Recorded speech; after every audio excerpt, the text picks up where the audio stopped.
What's going on, everybody? Thank y'all for joining us here on Chad's Media for our 5th episode of the Friday Night Lights Wildcat Recap. Ryan, we've said this 4 times now, but Saturday mornings are a lot more fun after wins, and here we are, another Saturday morning after a win. Yeah, and first off, I'm surprised that it seemed this fast, that we've already done half of our potentially half. We could have playoffs, but hope we have playoffs. But yeah, 4 wins through 5 weeks is, man, it's not really, you couldn't really ask for better than that. No, you really couldn't. I mean, coming into this year, the Wildcats have literally won, and I talked about this with Coach Faircloth, but they've won as many games in the last 5 weeks as they had the 2 years previous to that. Yeah, I mean they are on fire. It's certainly a different mentality, different culture, different feeling in the air. Last night was a lot of fun. It was no different. It's through 5 games we have 4 wins, but it's the 5th time that I've left a game feeling okay. Yeah. I feel good about this team. Absolutely. Let's go ahead and talk about last night's game. So Liberty Ilo gets the ball to start, and they end up having a great return. They start on the 38. They get past the 50, start in Sulphur Springs territory. They do go ahead and score, but they go for 2. They don't get it. Wildcats start the game down 6-0. And that's only the second time this year they've trailed to start the game. The other one was Hallsville, which was the one game they lost. But even then, it never really felt like, oh no, Yeah, Liberty Ilo, they drove right down the field, scored 6 easy points, and then really, other than starting on the 5-yard line, 1 possession, they really sniffed the end zone again. Yeah. There seemed to be there was something with the special teams kicker dynamic with Liberty Ilo. They just didn't have a kicker, so they didn't even try to kick the ball. So that kind of was weird, but I don't know, man. It seemed like coming out of the half, the game was out of reach pretty quick. It was kind of a weird, lackadaisical second half. Really don't feel like Liberty Ilo put Sulphur Springs in any type of threat once they got that 18-point lead. But you mentioned 24 unanswered points. Yeah. They started the game off 6-0. The game finishes at 24-6. Yeah. That's wild. Talking about you made the point they never sniffed the end zone. Like you said, they started a drive on the 5-yard line, and didn't score. End up not scoring. The defense, or as you coined them, the Blue Barrage, they've been amazing this season, and last night was no different. And I even said, a win here would be to get out of this with 3. That'd be great for the Wildcats. They got out of it with no points. Right. And you just, looking back at it, I don't think Ellie had a bad night. I think they just got put in a lot of really bad situations. And some of it was self-inflicted. Some of it was kind of just how the ball bounced. But how many times did we talk about, having to go the full length of the field? Way more than twice even. It was 3 or 4 times. At least 3 times, maybe more. Yeah. You're not scoring points that way. That's not a recipe for success. There's some metric. It's like a percentage that you are closer to the end zone, your percentage goes up to finishing that drive in points, which obviously makes sense. So if you're on the 1-yard line, you have the least likely chance to put points on the board. Right. And they did that all night. We got to give credit to, we will get to our Slaughter's Barbecue player of the game at some point, but we got to give credit to kicker Yori Santa Cruz. I wanted to give it to him. I really did. He had that good of a night. Not only did he knock down a 34-yarder, he was perfect on all of his PATs. It's 2 weeks in a row. And also, like you said, granted some of it was, problems with the kick return, but at least 3 different times they started inside the 5, inside the 2, inside the 1. And this is a team that generally doesn't kick super far, usually in just great kicking from him. Yeah, no question. And special teams as a whole, obviously you talk about the kicking game. CJ had a big return. Your cover teams are able to tackle guys inside the 10, inside the 5. You're just setting yourself up for success doing those things. Absolutely. Kind of want to talk about the offense for a little bit. Now, in terms of all around, I'm not sure that this was necessarily Brady's best game, but I would make the argument that just as a passer, this might be the best we've seen Brady. He was great last night. Yeah, he looked poised in the pocket. He had an interception. It was kind of a bang play. I don't really think it was a bad decision by him. I thought he was, for the most part, very smart with the ball.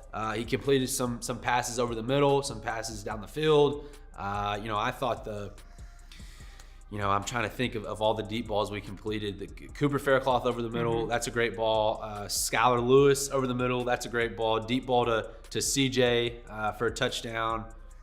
I mean, that's just, again, it wasn't our best night offensively, but it didn't have to be. Right. I think we got 24 quick points. Yeah, you scored 24 in the first half. I mean, and then the second half, obviously, we'd love to score 100 points, but it kind of became, I don't know, in my opinion, it kind of became just a clock management type thing. Like, hey, we're just gonna play tug of war with LE until the clock runs out, because they ran out of time quickly. That third quarter was fast. Oh yeah. And at the fourth quarter, I don't know. The third quarter could have went by faster. No, it was weird. It was very, very weird. There's game. 12 minutes on the clock. It felt like it took 12 minutes. Yes, and I don't think.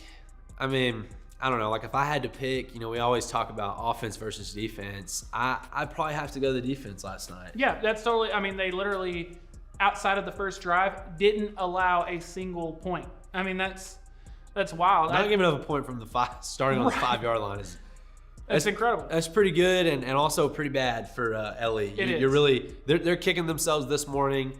I don't think they win this game if we were to replay it, but I think it could be a much different game if they didn't put themselves in so many bad positions. Yeah, I agree. Oh, now, my goodness. I do want to point out you had mentioned wasn't the best night for the offense, but it didn't have to be, and they did score a bunch in that first half. 24 points in the first half. I genuinely believe had it been 24-24, 24-21, 24-20, 24-17, they probably would have continued. They may have put up another 2 or 3 scores. Yeah, no, and I think it was really just the flow of the game, and that's just a feel thing. That's just adapting to what's going on. Hey, is this the recipe we need to get this thing over with and on to the next week with a win? If that's what it is, that's what it is. Right. I want to point out last night obviously was homecoming, and this is my 3rd year covering this team, and to me this was the first time that it really felt, you hear homecoming, Texas high school football, and you have this picture in your head. Last night was exactly what that picture is, and you were 3-1 going into the game. You've got the bye week this coming week, and then you start district play. Last night felt like that magnitude. Yeah, and I mean, it was a great crowd. Obviously, a lot of energy. I thought the student section was a lot of fun. But, I mean, Tyler, that's what comes with winning, man. Right. I mean, it is what it is. Obviously, everybody supports Silver Springs football and Silver Springs athletics no matter what. But people like coming to watch winning teams. And that's just sports. And the Cats are 4-1. And our next home game, the first district game, there will be more people there that week than there was tonight. And that is just sports. Yeah, absolutely. I want to point out how big of a win that must have been for the seniors, especially to this point in your career. You haven't been on a winning team. There's been a lot of struggles, and now you're 4-1 to start the season. You win on homecoming. I got to catch up with a couple of the seniors after the game, Sean Dial and Matthew Clark. Let's hear what they had to say. And now we're here with senior offensive lineman Sean Dial. Sean, huge win on homecoming, man. How you feeling? Feeling good. Feeling great. I got to ask, man, it's your senior season, and you've already received a couple of scholarship offers and everything. We mentioned that on the broadcast tonight. How good does that feel, having those already, so you can kind of just finish your senior season? I'm just glad I can get an opportunity to play at the next level, but I kind of focus myself on playing like the same I played without him. Just focus in. I got to ask, this offensive line features a couple players like yourself that are older, but also some younger guys and everything. Being a senior, being the left tackle, do you feel, or early in the season anyway, did you feel any pressure of I'm the senior, I'm a leader? Yeah, a little bit, but our younger guys, they stepped up to make me feel comfortable. As I made them feel comfortable, they made me feel at home. Dude, y'all have been great this year. You're a senior. You're 4-1 now. Yes, how awesome does that feel? Feels amazing. Feeling like no other. All right, I got to ask you a final question before you get out of here. How y'all feeling going into district play? Like a win. Like we're going to win. Being a senior, it's homecoming, you get a huge win like that. Can you kind of explain how much this means to you, especially, not winning a ton the last few years? It's your senior season. You're off to a great start. Huge win on homecoming. How does that feel? It feels amazing. We're not finished. It feels great to win on homecoming game, and especially as a senior, my last year, it's just amazing. How you feeling going into district play? Great. All right, Ryan. If you watched our broadcast last night, you already know this. If not, you're about to find out for the first time. And I do want to say, hopefully y'all continue to come to the games, and you don't have to catch us live. It's on YouTube, it's on the internet, you can catch us whenever. So go to the games, then watch us after the fact. But it is time for us to announce last night's Slaughter's Barbecue Player of the Game. Passing touchdown, rushing touchdown, receiving touchdown, great on special teams. CJ Williams, to me, no-brainer last night. I mean, the trifecta, as we called it. And I think it was just, an all-around just great football night for CJ. He's a great football player, and I think that his versatility and his unique skill set is exactly what the Silver Springs team needs. I think they've got a lot of good pieces, but you need a guy, you need a dude, and I think CJ's that guy. And last night he showed that. Absolutely. I mean, he has now won the Slaughter's Barbecue Player of the Game 2 out of the last 3 weeks, and if you really think about it, he's only played 3 games this season. He didn't play week 1, and in week 2 he was very limited. And then in the 3 games that he's been a full part of, he's won it in 2 of them. And he had 2 touchdowns in the game that we didn't give it to him. He very well could have gotten it then. He's been excellent since he's been back and fully healthy. I got to talk with CJ last night. Let's hear what he had to say. And we are here with our Slaughter's Barbecue Player of the Game, CJ Williams. CJ, huge night. First off, winning like this on homecoming, how does that feel? It feels great. Better than last year, I'll say that. For sure. I got to ask you, dude, you have the trifecta tonight. You have a rushing touchdown, a receiving touchdown, and a passing touchdown. Can you walk me through the passing touchdown? How many times have you practiced that? How much do you pass? Every day in practice. Every day in practice. Every day in practice, but when the play gets called, what are you a little nervous? What's going through your head? I smiled and seen him wide open and threw it. When you saw him wide open, was there a little bit of you that's like, he's wide open, I got to hit him? Or? Yeah, you got to. Like, that was the design of the play. You got to hit him. So, hey. I got to ask, you started the year off just a little bit banged up, but you've been incredible since you've been back. How does that feel? Had to come on with it, face. Like, for sure. Had to. Being out for 2 games, not playing like that, it was kind of bothering me a little bit. So, I had to just step up with it. Final question, man. Y'all are really hot going into district play. How excited are y'all for district? Super excited, but we still focused though. First win of district is the goal. Thanks. Congrats on the win, man. You played great. We'll see y'all in district. All right, Ryan, we have officially reached the halfway point of this season. You come out of non-district play, and I talked a little bit about this with Faircloth. We'll hear that in a second, but I feel like if you could have gone back 5 weeks ago and you and I sat down and wrote down what's every single thing you would like to see, we've seen it. I really feel like they've kind of checked every box. No question. I talked about, since the scrimmage, since we've been doing this Chad's Media broadcast, it's all about, how do we keep going forward? You don't want to plateau. You want to continue trying to work towards the peak. And I think that they've done that. I think that going into the bye next week, they're feeling good. And it's all, district, that record, that 4-1 record is awesome, and that's very important. But they're 0-0. Right. They're 0-0 in the eyes of the UIL Texas State playoffs, and so it's not a reset button, but it's okay. We got a little bit more sense of urgency here. This is life and death. Right. I mean, this is our season now, and so they're feeling good. They are completely headed in the right direction, and they should enjoy where they're at heading into the bye week. They absolutely should, and I actually think for a number of reasons the bye week comes at the perfect time. We've mentioned all of it, but I have an extra one I want to throw at you, if that's okay. Okay. Coming into this week, according to Dave Campbell's, which there's multiple rankings, but we like to use Dave Campbell's here. Coming into this week, Sulphur Springs was number 33. I think after last night's win, there's a very strong chance you're in the top 25, which is kind of, you're ranked whatever you're ranked, but I think 25 and up is when it really feels like, that's what most rankings go off of. I think, assuming they are in that top 25, you're 4-1, you just won on homecoming. I think you're probably very, very, very, very high right now. I think having a full extra week, almost 2 full weeks before you play another game, I think can give you time to enjoy this because you deserve it. You need to enjoy this, but give you time to enjoy it, and then also kind of get yourself back to where you need to be to play again. Well, and another big aspect in the bye week coming before district is you get healthy. I mean, right. you've been getting beaten up for 5 weeks here. Get healthy, get in the training room, watch some extra film. Guys that have been out for a couple weeks. I mean, I know there's multiple guys that have missed some games. Well, this is a whole week, really 2 weeks, because right. you've got the whole week, and then you've got the week leading up to the game. So you've got almost 2 weeks of get right time. Right. It's a get right week. That's what we call it in college. Mature teams handle the bye like mature teams. I mean, they do it the right way. They practice the same. They get in the field room. They do extra workouts, whatever you need to be, wherever you need to be to be good for the first district game is what needs to happen this bye week. Right. I got to talk with Coach Faircloth about exactly that and more after last night's game. Let's hear from Coach Faircloth. And now we're joined with Coach Faircloth. Coach, you're 4-1, huge win on homecoming. How are you feeling right now? I feel great. I'm just so proud of the kids, man. It's been a long 5 weeks, man. They've worked so hard. They've practiced so hard. To see their hard work pay off is really special.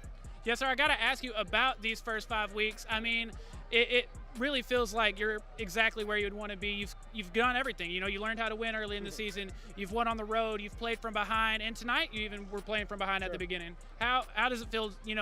Seeing that you've seen a lot of what you'd want to see in non-district? Well, I hope it gives us the experience we need. You're going to be dealt, all those different hands, like you said, throughout district as well. And so the fact that to see our guys overcome some things and learn different lessons throughout the way, hopefully that'll benefit us in 5 weeks.